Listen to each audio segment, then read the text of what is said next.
por que a ATM é mais complexa do que se imagina? A complexidade da ATM está principalmente com a sua interação neurofisiológica, com um nervo como o trigêmeo sendo sua principal área de inervação e estando relacionado com coluna cervical, com tronco encefálico, com também com inervações associadas de outros pares de nervos cranianos, comprometendo a dinâmica de todo o sistema, associando com o sistema nervoso autônomo e assim precisando de um equilíbrio, de uma homeostase. E qualquer área que venha comprometer, venha ser incapaz de integrar essas funções, leva a sofrimento a médio, a curto, como também a longo prazo. E integrar este tipo de raciocínio clínico é preciso para lhe colocar dentro do mercado. Se você se sente incapaz de integrar essa condição neurofisiológica ao sofrimento, com dor de cabeça, cefaleia, enxaqueca, disfunção da TM com o seu paciente, preste muita atenção para não frustrar o seu paciente. De acordo, tá, com a relação de cada tensão muscular das mialgias, por exemplo, os músculos eles podem afetar a entrada avassaladora de estímulos que podem contribuir para o estado de disfunção do sistema nervoso autônomo.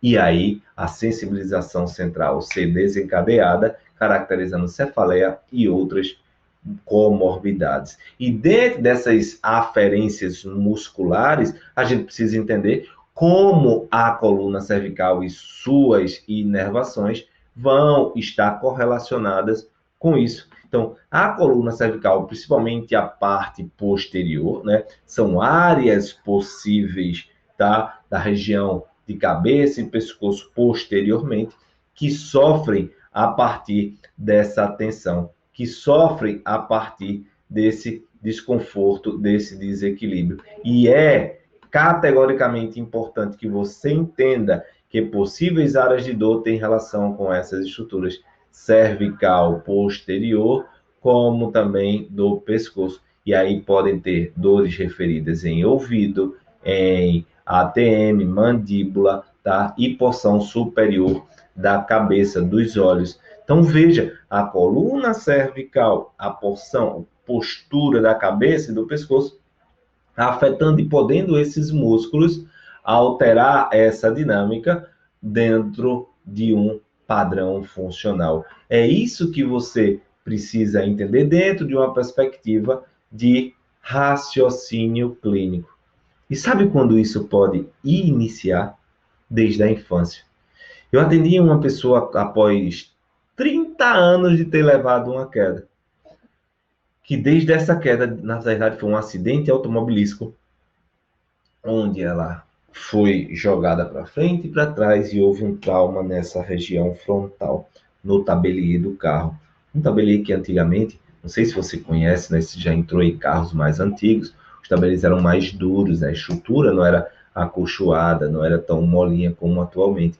E isso gerou um leve afundamento de frontal e uma tensão enorme de suboccipitais. Desde esse período, o paciente relata dor e sofrimento. E aí ela começou a saga. Foi no médico, ver se teve fraturas, teve alguma coisa, não teve. Depois de ter ido no médico, ter feito vários exames, as dores continuaram. Foi para outro médico um pouco mais clínico, ele referiu que não tinha só muita tensão muscular. Depois de vários anos, a dor permanecia, já foi para um psiquiatra pensando que um estresse traumático poderia ter emocional, poderia ter sido desencadeado após o acidente. E aí foi criando uma bola de neve de problemas. Então, desde quando criança até adulto, essa paciente ficou correndo atrás, buscando, tá, justificativa para o sofrimento. E o que é que acontece? A justificativa do sofrimento estava exatamente nesse trauma, nesse choque, nessa perspectiva clínica que não foi entendida como algo base para alterar, primeiro, O movimento de whiplash, de chicote, gera tensionamento em coluna cervical através dos escalenos e muitos músculos profundos. A cervical, por realizar esse movimento, gera o encarceramento do occipital.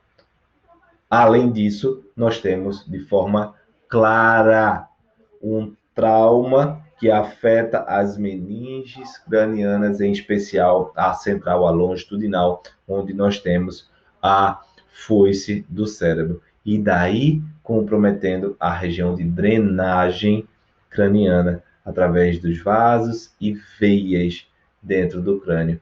E essas veias intracranianas sendo de fato um processo difícil de entendimento.